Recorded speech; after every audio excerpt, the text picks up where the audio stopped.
Hey there, everybody. Make sure to grab your box of tissues and your favorite stuffed animal or blanket because we've got another sad one today. Of course, these are always filled with some happy memories too, but whenever we lose a character that we've created that we love so much, or an NPC that he was so quintessential to the story even though he didn't really mean anything in the grand scheme, maybe we loved him, maybe the party loved him, maybe the DM just loved role-playing them, and then they died. Well, we're going to talk about all those and more today with What's the Saddest Death That You've Ever Encountered While Playing D&D Part 6. This just happened last night. Context. We are all level 16 and we are in the final stage of a 3-stage endgame fight hunting down the big bad evil guy who had killed our barbarians, Sten, homeland, and tribe. The party is surrounded, holed up in the ruins of a long-forgotten tower in the dark forests of a shadow plane. They'll look out over the horizon and see an endless sea of glowing red and soulless eyes. Hundreds, if not thousands, of animated armors are descending upon the party. Haggard and bloodied with limited resources and a dream, the party prepares what they have left. Not knowing if they will make it out, the normal jovial and sarcastic nature of the party is met with a somber reality and the cold, sober truth running across everyone's minds. Some of us probably won't make it back. Ever determined and hardy, the massive awakened oaks, the treants, which me and a druid made earlier, link and mold together, binding stone and living wood together and offering cover and concealment to the party. Using the ruins of a tower, the party finds themselves in a similar situation to the legendary 300 at the Battle of Thermopylae. Holding a small checkpoint, everyone takes up a defensive position.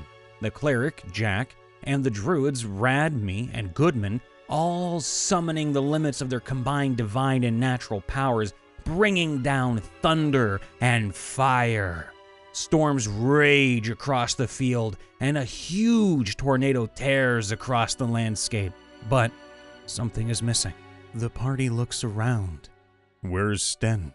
Sten, possessed by either the darkness at the edge of sight, the fiend Grack Malleus, big bad evil guy, or blinded by sheer rage and hate, makes a mad dash towards his ancient foe. The minions in swarms of shadow armors, parting like the red seas let Sten pass as the thundering taunts of Grack Malleus echo on the hills. Time to die, hero. Perhaps you'll offer more resistance than your pathetic father. With the strength of titans, the two clash, meeting blade to blade. A few hundred feet back, the skies look like the foot of Mount Doom. Howling winds, bolts of lightning, and pillars of holy fire decimating the battlefield.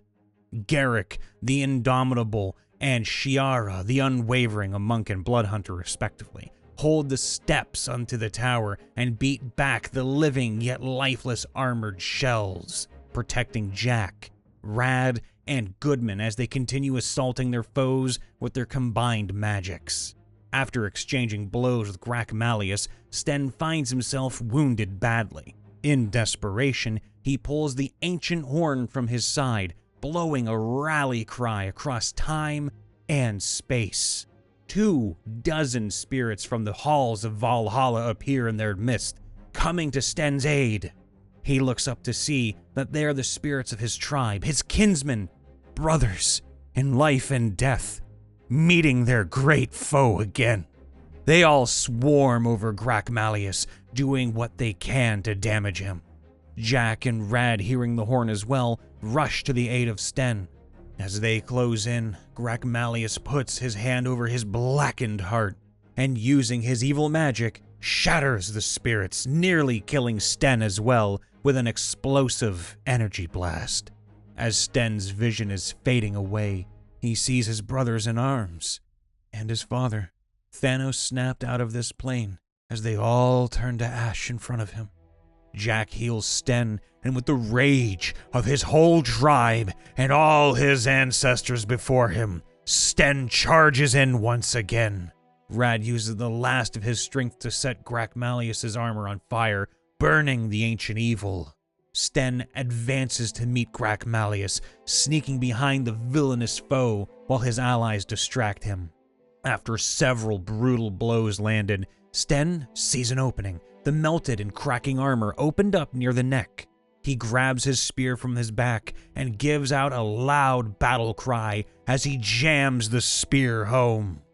Gragmalius falls to a knee, and Sten ends the fight once and for all, smashing the blade of his father's axe through the armor, meeting flesh and bone. The tyrant's head falls to the ground. In a final, desperate act, Gragmalius' dark spirit screams out and rips the demon who was sustaining Sten's life and giving him powers from Sten's body. "No! I will not go alone!" As his body and spirit explode, sending a wave over the fields, the remaining armors crumble to ash and fade away. Sten falls to the ground. The party rushes to Sten, with Coda, Felix, and Bastian, the wolf Sten had saved, following close behind. Sten, no longer looking gray and emaciated, no longer looking angry and lifeless, yet no longer being sustained by the demon, looked up to his friends. The looks of sadness and disbelief painfully descended upon the party, along with yelping cries from the wolves as hundreds of new wounds start to appear on him.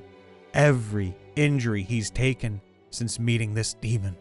The party is spent desperately trying to heal Sten to no avail, grabbing the arms of Rad and Jack with a calmness, peace, and, ironically, life in his eyes. Sten says, "It's okay. I'm ready to go." As Sten looks over the shoulders of the party, he sees the spirit of his father there, with an outstretched hand. "Sten, it's time. Come home." Continuing, Sten replies, "I'm ready to go home." With his final, labored breaths, the party all says their goodbyes and share a final drink together. Sten's spirit is released, and he is ushered into the afterlife to meet his tribe, coming home again at last. To Sten, Avenger of the North. So my character was the one that died. He was a man that was raised in a Belmont-like family from Castlevania. He thought his place in this world was to fight and die defending the innocent from the monsters in the dark. He spent his life training and reading about his family history. He was from a family that has two saints of different gods. One was the Raven Queen. He and the party were tasked to clearing a city that was being besieged by demons. He fell in love with another PC along the way, and while we were camping in a hidden temple to the Raven Queen within the city, we decided to wed just in case something happened to any of us. He was from a wealthy family, and she was abandoned by hers. So right there in the middle of a hellscape city, the cleric married us in front of a statue of the Raven Queen. My character was not religious, but that day he prayed to his saintly ancestors and the Raven Queen. We found a gate that was open to the abyss. To our dismay, when we arrived, we saw an enormous demon. With a great religion roll, we found out that it was Orcus, the Demon Lord. The fight broke out while our casters tried to dispel the gate, allowing this demon lord to enter this material plane. Being a blood hunter, and not the most magically adept, I told them I would distract and keep the demon lord busy. Running in with my sword drawn, crackling with lightning, he attacked the hand grasping the edge of the gate. I nat 20'd, and with a total of 107 damage from all my attacks, and dumping all my effort into this attack, chopped off the finger of this great demon lord. This, of course, got his attention, needless to say. With a mighty yell, my character shouted, "As long as there is breath in my lungs and blood pumping through this heart, you shall not step foot on this plane." He turned and whipped his wand towards me with a menacing growl and said, "Shall we fix that then?" My character, as a level 7 blood hunter, had 98 HP. The wand of Orcus can cast power word kill. In an instant, his heart stopped beating. As he fell to the ground with his dying breath, he looked at his new bride with tears in his eyes and said, "I love you." She, with tears in her eyes, reached out and cast the final dispel magic on the gate, and nat 20'd the check to close it. With a flash of light, me and all 3 of my saintly ancestors came back in spirit form and pushed the behemoth of a demon lord back through the gate as she, with all her might, collapsed it upon itself. Through my actions, my character became a saint of the Raven Queen, unknown to anyone but the party. He is now Saint Harkin Hearthson, the Martyr, and his bloodline continued, because later on we found out that my now widowed wife was pregnant. But not just pregnant with twin boys.